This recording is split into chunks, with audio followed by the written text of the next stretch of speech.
What's up, boys? What's up, guys? Who day, brothers? Happy Tuesday night. Happy Victory Tuesday. Yeah. How you boys doing tonight? Doing okay. Excited for Hard Knocks. I know. Yeah, definitely.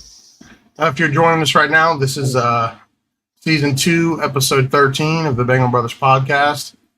I'm Reg, and this is my brother Bob, and my brother Ray. And we're the Bengal Brothers Podcast. We're live every Tuesday night.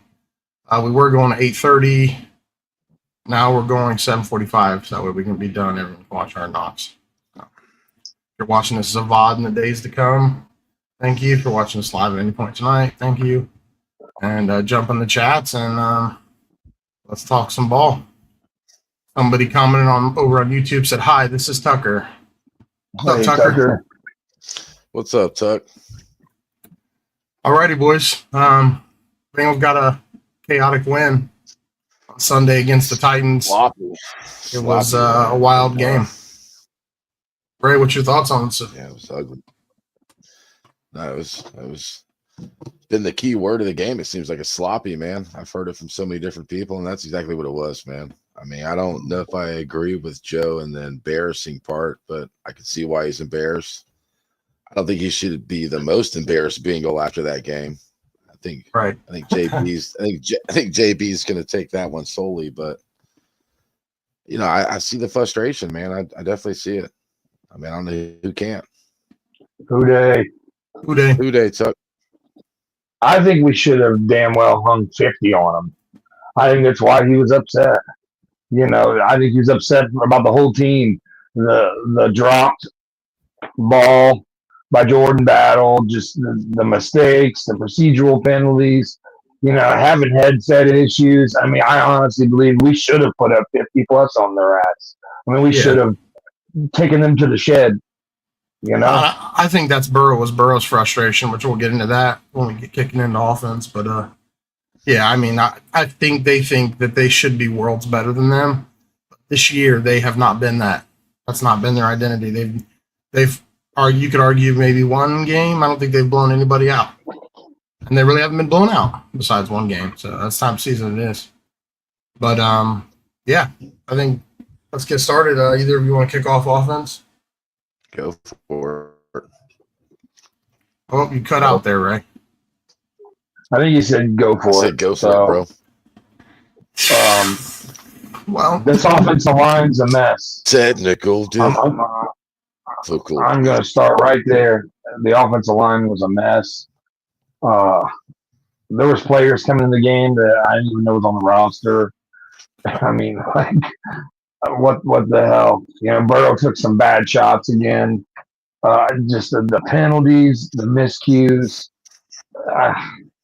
I mean, obviously, I'm happy we got a win, but at the same time, like, we expect to be one of the elite teams in football, and there was nothing about Sunday's win that said elite anything to do with anything with this offense. Well, to jump in here, I do, as a caveat, think that this game was out of the norm. I mean, this is one of the least penalized teams, and they have some of the fewest procedural issues. Now, getting the call in late, I know there was headset issues, has been a common theme with this offense most of the year. But in saying that, it almost looked like this was a week 1 or week 2 game. That's how they've looked the past few years in week 1 and week 2. Maybe not that high penalties. I mean, this was like a record. Well, dude, it was abnormally bad. I mean, I just won't say abnormally because it's the norm anymore. It was really bad officiating in this game. Really bad officiating. I think the officials should be just as embarrassed as the teams are. You know, 10 combined turnovers. Like, that was bad. 10 combined turnovers. I think they broke a record since 2003 or 2007, something like that. Was I like the head back, like lost, like, man. Ray, what were your thoughts on Joe Burrow, man? And the frustrations. I got a lot of thoughts on him, but yeah, dude. We're under time constraints tonight. I don't even know where to begin, man. I know there's been a bunch of people trying to debunk what he said there to Zach on the sideline, but I'm pretty sure what he said at the end of the day, they're still fucking 6-8. You know.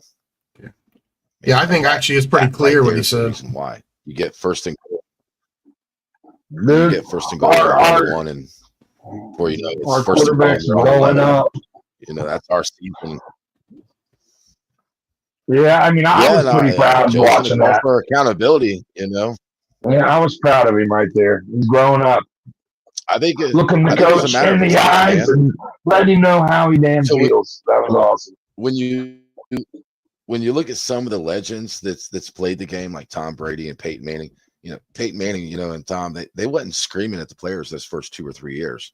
Well, you fast forward to Peyton Manning 2020, or whatever. I mean, dude, hell yeah, dude. He's screaming up and down the line at the offense, the defense, and I think that's where Joe is now at, man. I mean, you're gonna see this vocal ass quarterback like Tom and Peyton would be, where he's literally, bro, screaming at him.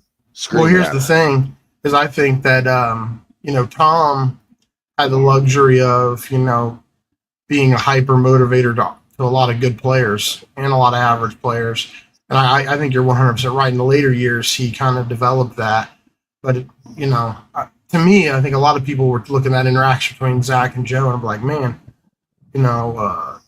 look how rough the situation might be between them. I take that as a former player as, man, I tell you what, that shows you the kind of relationship they got, because there ain't a whole lot of quarterbacks around the league talking to their head coach that way. And I'm telling you, that's more a positive thing than it is a negative thing, despite the way that looks. Well, that's the transparency. Right, and the difference is with Tom Brady, never once did you hear, Tom Brady's frustrated with the whole situation, this, that, and the other. Oh, he's just a strong competitor. To me, that's all Joe Burrow is, too. I don't think he's frustrated with the organization as much as people think he is, or with the coaching staff. That's just a competitor in him coming out. He had a rough week. His house was robbed. I think he's in a perfectly right place to do what he did. Yeah, I agree. And honestly, that's the type of transparency that takes you over the line. Frustrations building up right to that point. Yeah. Honestly, it was funny watching Zach after the interaction. I walked over like, dude. He went back and was trying to go back to coaching, and I was watching the game with Dad and the wife, and I'm like, look, he's not even thinking about coaching right now. He's thinking in his head, Joe Burrow just became a man. Yeah. You know what I mean? That's me. Honestly, you could argue if there's sort of been one thing that Joe has been weaker in my opinion. You can tell by the videos, and I would argue this with a lot of Bengals fans who are right off the bat are probably going to disagree with me. But if you actually watch a lot of the videos, Joe doesn't have great interactions during the pranks, during the videos and things. Very rarely is he smiling, and he equates himself to Squidward a lot because Joe's kind of a stick in the mud. I mean, think about how big of a personality Joe is in terms of like the view of him being a superstar. He's into fashion, like all this different stuff. But when you actually watch and listen to what Joe says, Joe is very much like goes to bed at 9:30, is reserved, doesn't let his parents come over. Like Joe doesn't. It's not like Joe's hanging out with the guys every night of the week. No, he's an ultra competitor, and that's. But my point in that is that Tom Brady was the same way, and Tom had to learn to be the guy. Like, hey, when I'm here, I can hold guys accountable, but I also have to build and bridge those connections. I'm not saying Joe doesn't have a connection to everybody on the team, but you know what I'm saying? Like Joe is coming into his own of being like, hey, the next step of being a leader is being able to be like completely transparent with people. You stop being their friend, and you're just like, man. Listen, this, and this has got to change. Look, dude, you suck today. Pick up your game. 100%. And Tom was notorious. Yeah. Look at Michael Jordan's perception from his teammates. During the last dance. Go ahead, Ray. No, dude. I mean, I think honestly, bro, it just was a build up right there on Zach and on Joe. And it led up to that point. You got Joe throwing a hard count. Jamar went in motion early. That play, Zach, you could tell he's super frustrated with Joe because Joe didn't snap the damn ball. Amarius Mims, all he has to do is just react. You know, if T. Higgins or Mims just reacts on the edge to him coming in the neutral zone, or if Karras just snaps the ball, or if Karras just snaps the ball. Right. So you see Zach's frustration on that play, and then you get the 1st and goal on the 1. You take the delay of game. You know, and the way I like more so the way Joe explained it than the way Zach explained it. You know, there was two different answers. Well, from a player perspective and coach's perspective, right? Exactly. And, you know, again, I'm going to lean with the player's perspective on that, because at the end of the day, you know, again, Zach, if that's something you're going to have a problem doing, then you should have an offensive coordinator. Well, or you should be the offensive coordinator, and you should have a coach. Because at the end of the day, that's your job. Right. It's the head coach's job to call a timeout, not the offensive coordinator, not the defensive coordinator. It's the head coach's job to call a timeout. I put most of the blame on Karras, because Ted Karras is a veteran. You know, I know in the video you could see Zach say Amarius, whatever. But at the end of the day, Ted Karras is a Super Bowl champion veteran center in the NFL. And at all else fails, he should know, I got to snap the ball. You know what I mean? I mean, absolutely. But then you could say Joe Burrow should have been clapping his hands calling for it. Well, how freaking funny was it?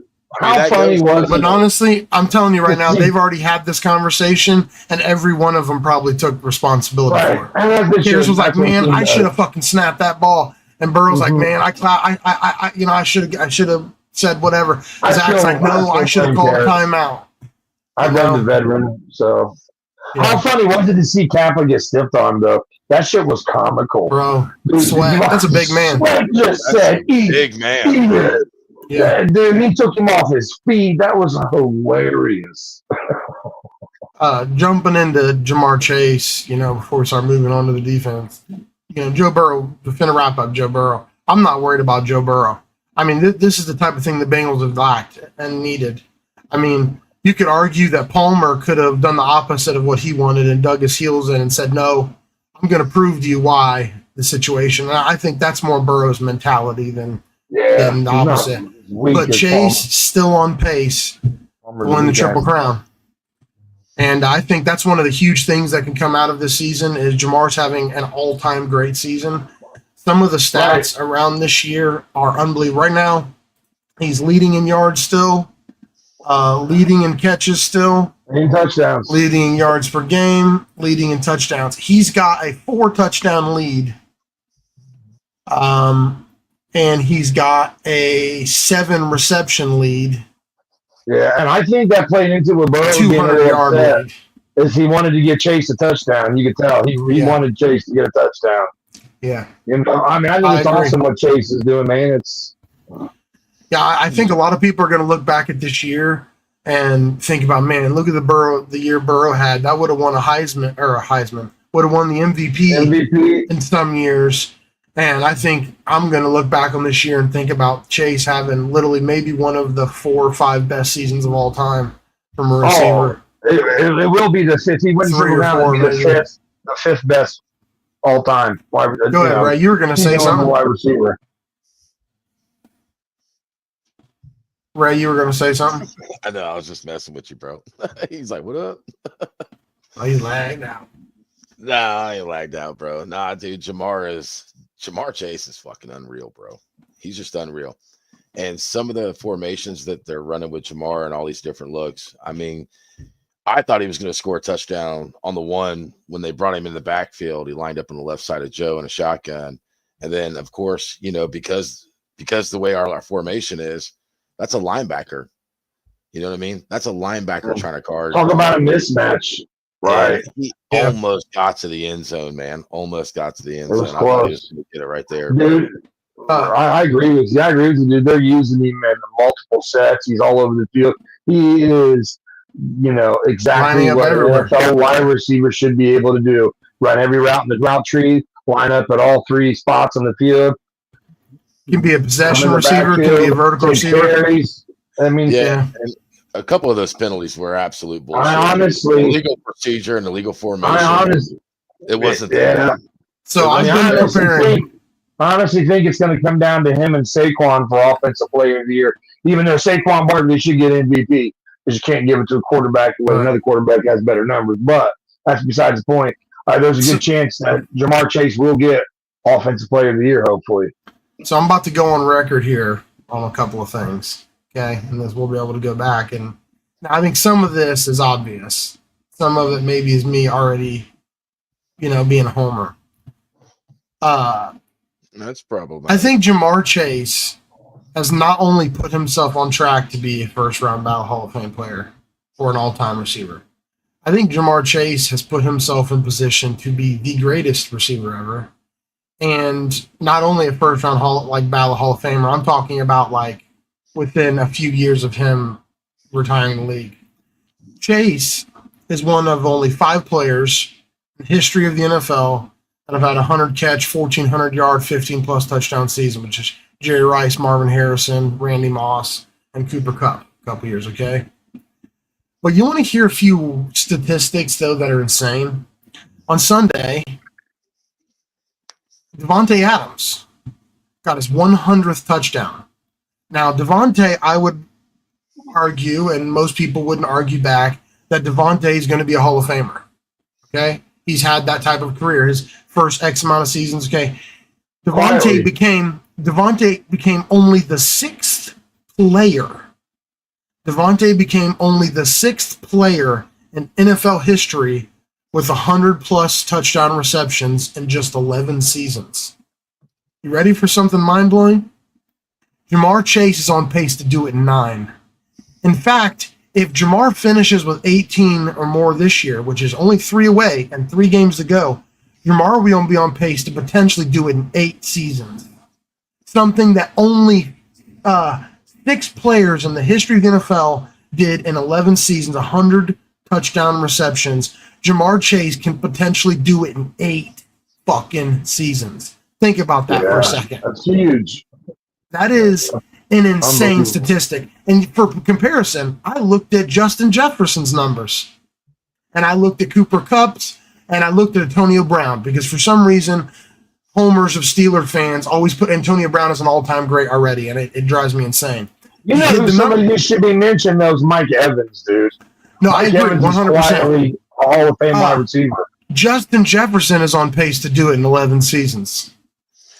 So I don't know. Which he might be the 7th player in history to do it, because he's a year ahead of Jamar. Will it count more for Justin than it will Jamar? Now think about Justin's position in Minnesota compared to Jamar's position. Jamar's only had 2 quarterbacks thrown to him. How many quarterbacks has JJ had thrown to him since he's been in Minnesota? No, I'm not arguing that. You know what I mean? No, I'm just saying. You know what I mean? So no, yeah. A better comparison would be, someone like Antonio Brown, who spent a majority of his career catching passes from Big Ben. You know what I mean? Yeah. Well, the reality is that statistic is something that plays into a lot of factors. There's injuries that play a factor into that. Dude. There's a lot, you know what I mean? There's a lot of different things that factor into it. If he can do it in 8 seasons, he'll actually do it before Justin gets to his 11th year. Yeah, right. I mean, he's just going to continue to ball out as long as he stays healthy and Joe stays healthy, man. We're talking about, breaking Jerry Rice record. I believe, right. If he gets the Triple Crown this year, he should be Offensive Player of the Year. And I'm pretty sure Joe Burrow is locked in a comeback Player of the Year for a second time. If Jamar balls out the last 3 games, if that's their dying goal, if Joe and Justin, or Joe and Jamar and Zach throughout these weeks, obviously they want to win and make the playoffs. But if at all the back of their heads, they're all on the same page, like, hey, we're going to give you 14, 15 targets a game. And we're going to try to give you the greatest season ever by a receiver. That's still not only on the table. If he averaged just 150 these last 3 games, which I know is a lot, we're talking about putting him in all-time rarefied air of a single season, if not the best all-time. What's his yards mark right now? Right now, Jamar is sitting at 14-13. So 150 a game these last 3 games, right, is 450. That would put him at almost 1,900 yards. That's just receiving yards. I'm pretty sure he has 280 rushing yards this year, which I didn't know was that much, 220, maybe 210. Just from some of those things that are pitches or shit like that. I'd like to see him get to 2,000 yards and 20 touchdowns, dude. That's what I'm saying.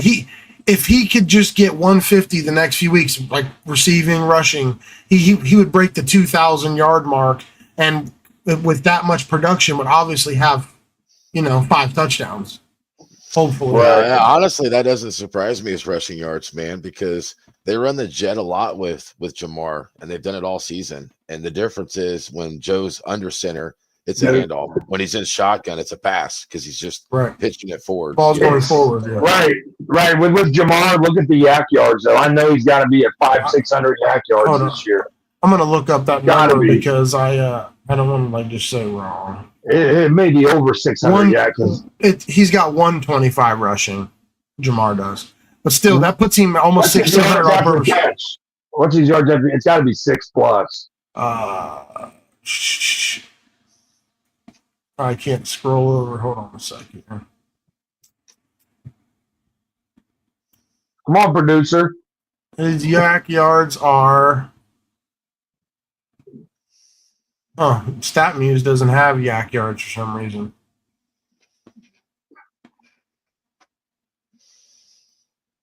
Yeah, they don't have yak yards on here. Regular NFL stat line should. Yeah. If anybody's watching, you can pull it up and comment. It's got to be 6+, dude. So many times he's caught, 10-yard slant or yeah, absolutely, dude. And turned it. He's got to be the best wide receiver in the game in yards after catch. He's got to be. He through 10 weeks, he led the NFL in yak with 462 yards. Yards after catch over expected with plus 194 for that point in the season. He's averaging. He's got to be 6+ then. Yeah. I mean, it sucks that Joe Burrow's going to end up only being comeback player of the year, and unfortunately, I think that's how that's going to roll. I think Josh Allen's going to win it. I think the only shot in hell to even get votes is if we do go 9-8 and we do make the playoffs. I think they're still going to give it to Josh Allen probably, unfortunately, even though Burrow's numbers are going to tower his numbers. But I believe if we were to sneak into the playoffs, he better steal a bunch of votes. You know what I mean? Josh Allen better not be a unanimous. Or Lamar Jackson better not be a unanimous. Josh Allen probably he's close to probably unanimous. There's some Lamar votes, probably some Patrick votes, but Josh Allen's sitting at 33.95 passing yards on the season. Joe's sitting at 39.77. Joe needs 23 yards for 4,000 yards this year, which is about he's about 600 more passing yards than Patrick Mahomes right now, and about 580 ahead of Josh Allen. Touchdowns. Josh Allen's at 25. Joe's at 36. 36. But he's probably got 10 to 12 rushing now, which does count. So he's probably in the low 30s total touchdowns, Josh Allen. Joe's at 36. But Joe's probably almost at 40 because I think Joe's had 1 or 2 rushing touchdowns. So Joe's probably toward 40 total touchdowns, close to it. He's got 36 passes. 45. I think he should get to at least 45 touchdowns and 4,500 passing yards this year. Yeah, I think that's to it, maybe more. Yeah. I mean, that's an MVP year. I don't care what anybody says. Josh Allen's 16th in QB percentage, 64.44. Joe is 5th with 68.5. Yeah. But that was over 70 until the 2 interceptions on Sunday. Yeah. Well, it's exciting. Why don't we try to get into the defense here? And Jermaine Pratt once again opens his mouth. This time he opened it on Twitter. Dude, that tackling at the end of the game, I know that the game's in hand, but have some respect, dude, for the game, for guys who want to be out there playing. His lackluster fucking bullshit, excuse my language, but that was terrible. That was just terrible. Yeah, he tweeted because he he set a new season record for tackles for him, like 119 or 121 or whatever. And he shared someone who tweeted that and said, "But I can't tackle. It's all good blood," or something like that. The tape don't lie. Yeah. Yeah, dude, it's been ugly, bro. Yeah, I was looking for this one stat I saw, but It's been super fucking ugly. Honestly, man, I think that we're going to look back on this year most of all and think about how this was probably top 3 offensive seasons the Bengals teams ever had, and we're likely not going to make the playoffs. And it literally is mainly just because the front office and defense. I mean, arguably the defense is bad because the front office's lack of making moves. But well, what's crazy, man? What's crazy about it is Geno Stone puts down arguably his best game of the season, right? Yeah. And now we're gonna go ahead and sign this rookie to the practice squad, right? Makes no sense, dude. Now we're gonna go bring in. And Jordan Battle, hold on to the ball, brother. Come on. I mean, I understand what he was doing. You know, you're taught to keep the ball away from the defense. You know, so when you're naturally going towards the sideline, you want to switch hands with it. Unfortunately, bro, like when you thought that in your head, you were already at the 2-yard line. Just take it the fuck in, bro. That happened to all of the NFL this week. A couple other people did. Colts did it. I honestly believe Sam Hubbard went out with a bang and a touchdown. I think he's played his last snap probably. Yeah, I agree with you, man. I kind of looked at the old. Let's give his career a hand. He's stiff ass and sit at home. I kind of agree with you, man. I think that was Sam Hubbard. You cut out on the field. No, I agree. Yeah, with you. Give him a hand. He had a career. He's been going downhill anyways, so like go out with a bang. He went out catching a touchdown. Yeah. But I mean, I guess there's an inside chance he can come back, but he'd have to restructure some shit. So the linebacker Joe Harris, you know, I don't know about him, man. He's kind of bounced around from team to team. I don't know. Maybe they see something. That's why he's a part of the practice squad, you know. And then obviously Jalen Key, the safety. You don't know what you're gonna get, bro. He's a 7th round draft pick, you know. I want to see more Young Meta. The Jets. What did I say last week? I mentioned John Meta last week. This week he should have had a fumble return for a touchdown. Yeah, dude. He has bad officiating. Should have let the play roll. He'd have had a fumble return for a touchdown. I just said last week we need to see more of this guy. He's like Johnny on the spot. Because we've talked a lot about these last few weeks that are sort of hopeless, and our worst fear is the defense. Even though we want to make a run at the playoffs and all that, we know that obviously, like playing good enough to keep Anarumo's job, or them playing well enough to keep some of these guys' jobs. Both. Yeah, I know. You know, and for their sake, from a personal level as humans, like good for them. You know, but from the fan perspective, it just kind of sucks because you have a front office that already doesn't want to do anything, already doesn't want to make moves to improve or bring in more talent. And then they play good down there. It's like, well, what was the last play I remember Wilson playing or Key playing? Or, you know what I mean? Right. And I hate to say it.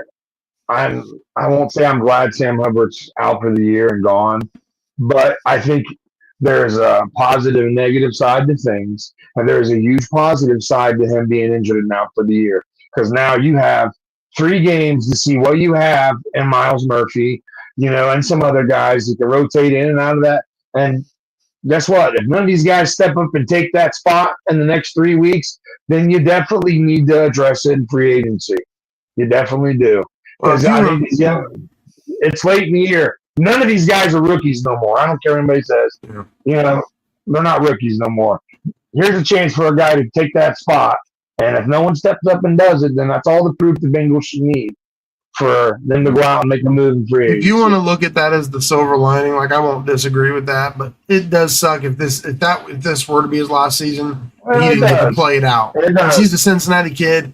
You know, he's earned his stripes. And even if this year has been rough and went downhill quick, you know, he still deserves to finish out the season. So that sucks for him from a personal level and his career. But at the same time, he's been an all-time great Bengal, in my opinion. Sam Hubbard is he quickly moved himself up there to being a Bengal that was, I believe that touchdown fumble return against the Ravens unfortunately kept him on this team, or at least kept him as a starter longer than he should have.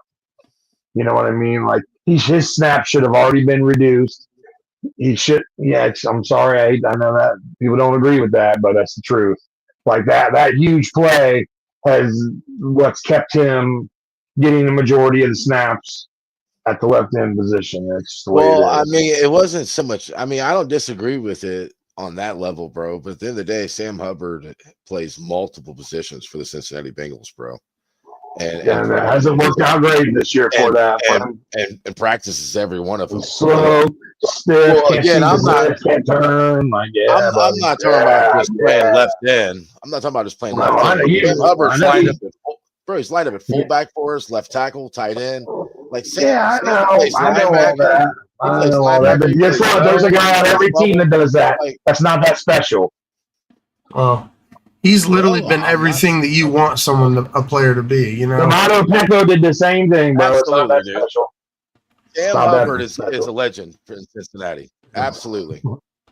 He's a legend, bro. Bingo Bob can disagree with it all he wants, bro. But at the end of the day, Sam Hubbard will go down. He's not going to make the Hall of Fame, sure. No, his name will be up in the stadium one day, probably.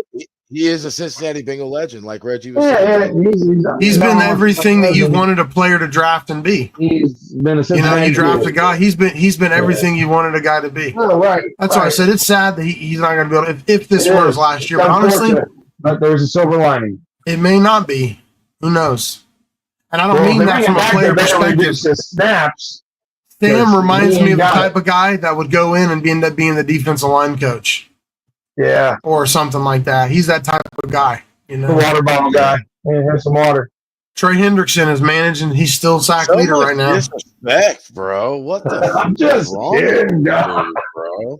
I missed it. I don't know how you missed it, bro. You know what? I'd love to see Sam just slap the shit. He said, "Here, Miles, do you need some Gatorade?" He would be the Bengals defensive line coach, not Myles Garrett. You talking Myles Garrett? No, Miles Garrett. I was like, why would he go? Being a water boy. I was starting to wonder if Trey was going to get a sack in the game, and then finally we waited the whole game for it, and he finally got it. He didn't get it. They took it away from him. Yeah. They didn't credit that sack? They credit as a tackle for a loss. You got to be shitting me, dude. He's still at 12.5. And should have been a strip sack fumble. Daniel Hunter from Houston got 2 sacks this past week and put him to 12. So he's only a half sack behind Hendrickson. Watt is only 1 sack. So Trey's at 1 at 12.5. Hunter's 12. TJ Watt's at 11.5. And then Nick Bonita's tied with him for 11.5. And Myles Garrett's 5th at 11. So he's got a 2-sack game swings the game.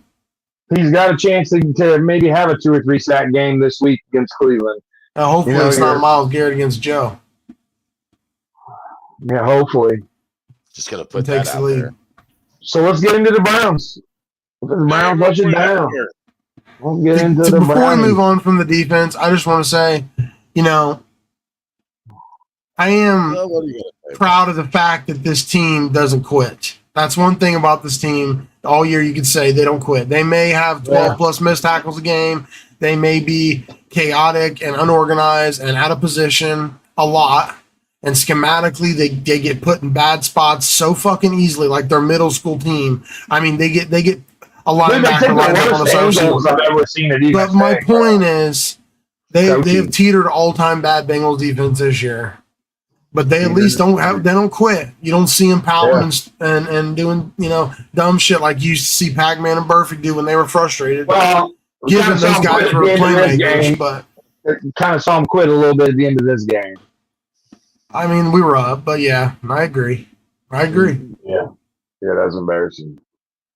So before we talk about the Browns, because this will lead us into the Browns, the playoffs, and what do the Bengals need to get happen? I can tell you right now exactly what needs to happen. You guys ready? I can tell you too, bro, but go ahead. Go ahead, Ray. Tell us. Tell us, Ray. How do you? No. The better question. Bengals need. Let me tell you something. The better question is, right? What do you think is more probable? Us finishing with a better record than the Chargers, or Denver losing out and us winning out? We can't finish with a better record than the Chargers. Why can't we? The best because if they lose out, we'll have. They're 8-6. They're 8-6. We're 6-8. We win. Let me tell you why, Ray. They're 8-9. I agree. I'm just asking you the question. Well, here's the thing. The head-to-head won't mean shit if we got another knock. Here's the thing, though. The Chargers and Broncos play each other in 2 nights. Okay. Yeah, whoever that wins that game determines which one we have to root for. Because if the Chargers beat Denver, then guess what? We can't have the same record as them. So we have to literally hope that Denver can lose the coming week and then lose to the Chiefs the final week, depending on their situation. If Denver wins, then we can't finish better than Denver. We got to hope the Chargers lose out. And either way, we need the Colts to lose one more game and the Dolphins to lose one more game. I think the Colts and Dolphins are going to both lose another game. I think they will. I'm not worried about that scenario. At the end of the day, I'm with Bengal Bob on that because we all share the same record. We have the same record as Indy with the same record as Miami right now. Yeah. But, that's why I asked you the question, which one's more probable? Is it more probable of Denver losing out with their season and their schedule? Or is it San Diego, which I don't see a way in hell in San Diego, bro. I don't see. I disagree. The easier path is definitely Denver. Denver has Chargers, right? And then they have us, and then the Chiefs. Yeah. San Diego has Denver, and then New England and Oakland. At the end of the day, if we don't win Sunday, the season's over, and the Browns want nothing more than to put us to bed. Yeah. This season hasn't went their way. They've had to deal with a lot of shit. The best path is that the Bengals win out. Denver loses this week, then to us, and then the Chiefs start Patrick Mahomes because they have something to play for against the Bills. So if you really want to root for somebody the next couple weeks, root for the Chargers on Thursday and root for the Bills every weekend the rest of the season. Right. Because that's the best scenario if the Bengals win out, is that the Bills win out, forcing the Chiefs to play for the 1 seed the last week against Denver. And if we take care of business all 3 weeks, which is a big if, and the Dolphins lose once, which is a possibility, and the Colts lose once, then there's a chance. I got a side note to that. If you're the Chiefs there, final game of the year, and you win this game, Cincinnati gets into the playoffs. You go for the 1 season, the 1 seed. Yeah, the only reason they'd be playing is for the 1 seed, and why would you not host that? That's got to be in the back of their mind. Like, damn, here they come. But not enough to not have the home field advantage throughout the playoffs and host the AFC Championship. It would really suck for the Bills because the Bills are going to play the number 7 seed right off the rip, and we've already went to Buffalo and beat them. So. As bad as it sucks for us as Bengals fans, knowing that we have to score that many points to win a game, it's on the other side of the coin for the other team too. Like you should have talked about the playoffs and shit, man. They don't want to face us because they know if they face us, they got to put 40 points on the board to win that game. Yeah, our defense is soft as fuck, but our offense. At the end of the day, they can have a good day out of nowhere. You can make mistakes. This offense gets up on us, and you're not catching the Bengals in the playoffs. Burrow takes his specialties to another level in the playoffs. So I think looking at the schedules, I think Miami and Indy is both going to lose this coming week. And hopefully so. I don't know. The Chargers not to win. The Chargers just got shocked, boys. They literally just got shocked. Well, here's the deal, too. Herbert's got a bum ankle, so, Exactly. That sucks. Again, if Denver wins this game, we can't catch them. You know what I mean? We got to. And then we have to hope the Chargers to go on a landslide. Yeah, let's get into the team. It could happen. They just started that landslide playing the Bucks and getting their asses smoked 40-17. So it's very plausible that the season could come down to our buddy Chris Barnes and his Raiders trying to save the Bengals and knock the Chargers out. That'd be crazy. Well, listen. Listen, we're going to see tonight. We're going to see tonight the Browns' message, the coaching staff to that team.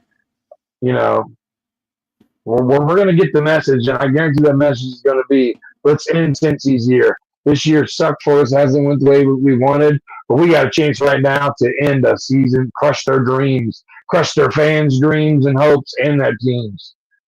This is a low key going to be probably one of the best games of the year. I think it's going to be a low scoring game. I don't think anybody's touching 30 points in this game. Well, we're going to see the prep for the Titans game tonight.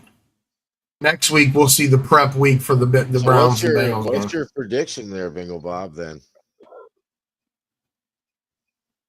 Bobby said 525,600 points. 24-21. Bengals. Get out of Cleveland with a win. It's insane. I'm sorry. It's sexy. My bad. Which sucks because we've sucked at home. We'll say 24-21. Yeah, personally, I want to say Jamar goes off for 200 plus. Burrow throws 4 or 5 touchdowns, and we boat race their ass. But that probably won't happen because that ain't our luck. They're due for a boat race. I wish we were going to this game, to be honest. I wish the three of us were going to this game. We were fixing the boat race Tennessee there for a minute, man. We were fixing the boat race those games. Yeah, we should have. Ray, what's your prediction for Bengals and Browns? What the? Not Tennessee, bro. We're not talking about Tennessee no more, bro. Yeah, I understand, bro. What's your prediction, Ray? I think that frustration from that game to where we should have boat raced the fuck out of those Titans is going to turn into us boat racing the Browns. All right. When you look at, you watch their tape from this previous game, I mean, dude, they're kind of looking like the Chargers, in that sense of where they thought they had some rhythm going, and it's getting pretty ugly in Cleveland, boys. That's all I'm saying, man. I will say James Winston, dude, that dude is fucking hilarious, dude. He is by far the biggest clown in the National Football League. He's not starting. I love James Winston. Dude. I know, dude. I know, but we're talking about Cleveland. He's like eating that dog. I know, dude. This dude is too much, man. I actually have the final of this one, guys, 38-17. Dude. I don't. Wow, you got to keep in mind they got a quarterback now like Lamar that can run.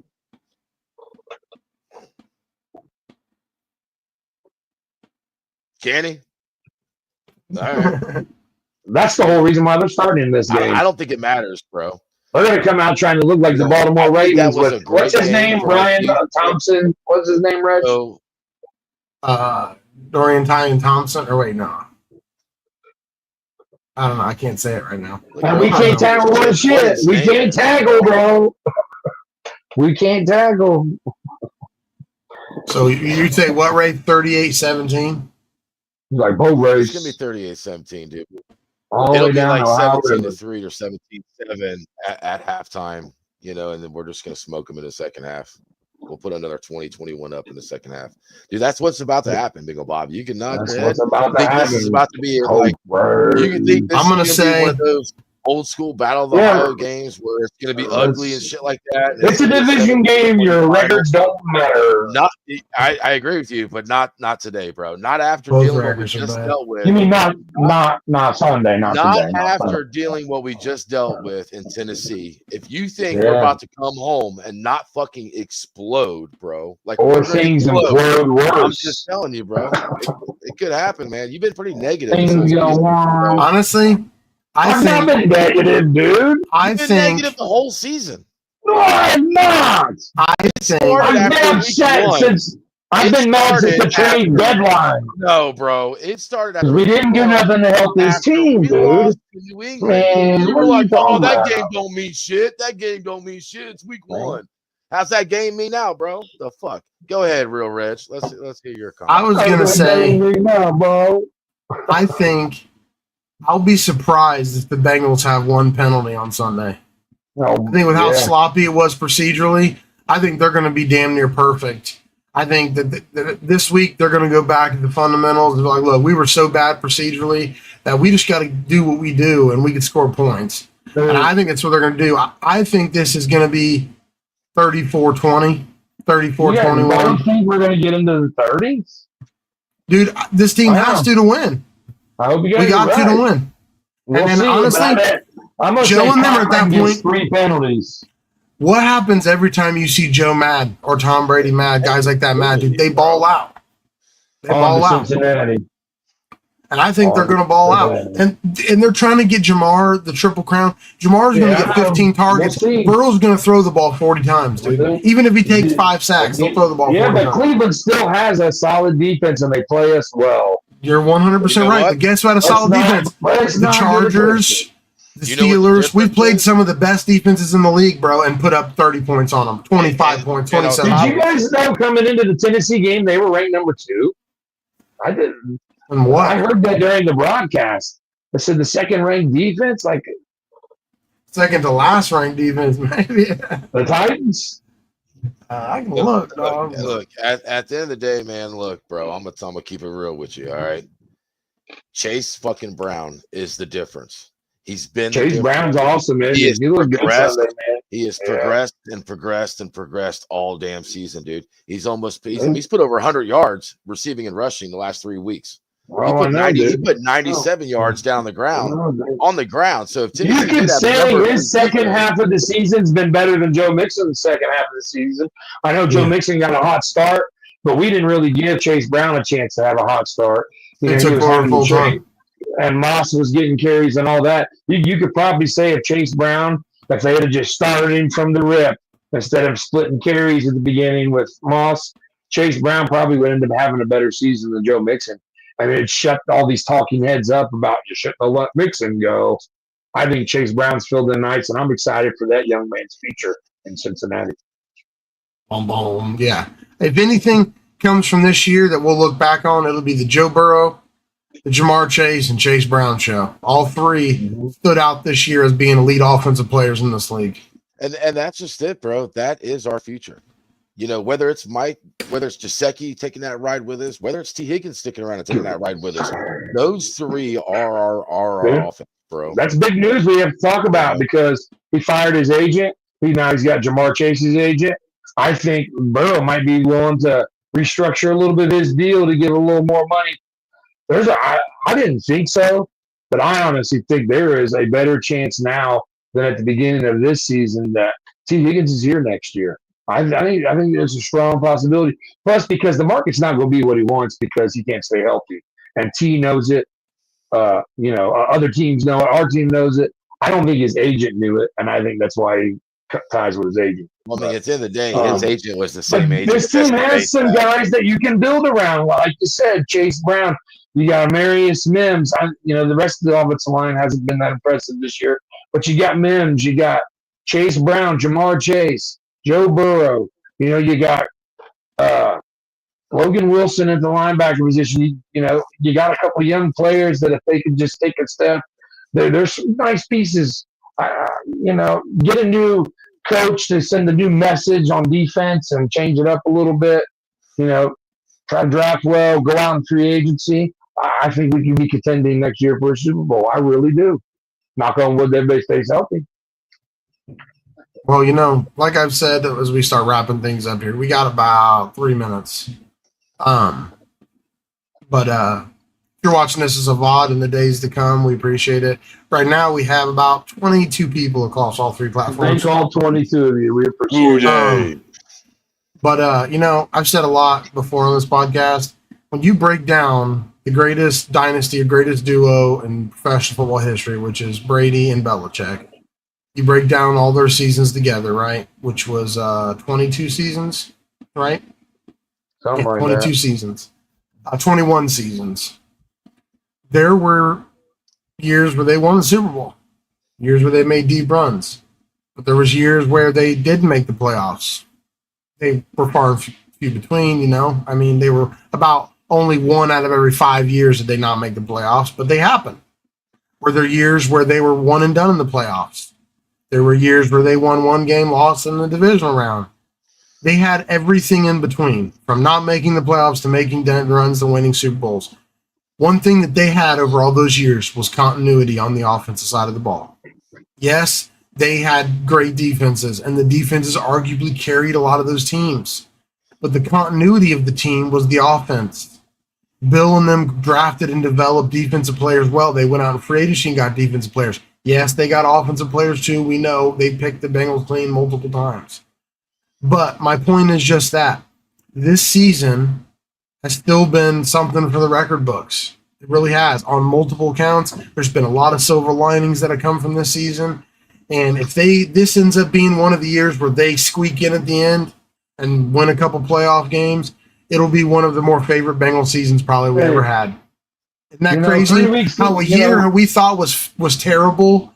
If the Bengals just the right things went the right way and then they won even 2 playoff games this year, we'd be like, you know what, dude, what a hell of a season. Remember when we snuck in? I mean, that's how football is, dude. Dude, for decades, for years and years, you just wanted to be playing meaningful football in December. And, we're doing that right now. We're still 3 weeks to go. We're still playing meaningful football. This is one of the best offenses this team's ever had. They're very fun to watch. And at the end of the day, you can't win every year. So honestly, I'll say this and then I'll shut up. I think that when Burrow said the Super Bowl window is my whole career, I honestly don't look at that phrase as being actual Super Bowl window. I look at that as meaning we're going to be competitive every year. We're going to be competitive every game. This team's going to have life. This team's going to have life always. And you know what? This year's been ugly, but we're Bengals fans. Ray, any final thoughts? No, man, you pretty much said it, bro. I mean, at the end of the day, like Bingo Bob just said, man, we're still playing for something, and we've seen a lot of shitty ass decades, man, as Bengals fans. So, I mean, future's bright. Obviously, we know that as fans, but it kind of sucks the position we've been in and the season we've had. And Joe Burrow is slowly erasing Andy Dalton from the record books here in Cincinnati. Andy who? I think he's pushed him down to 5th in passing touchdowns. Andy who? 10 yards. I forgot about Andy Dalton, bro. 4 yards, so.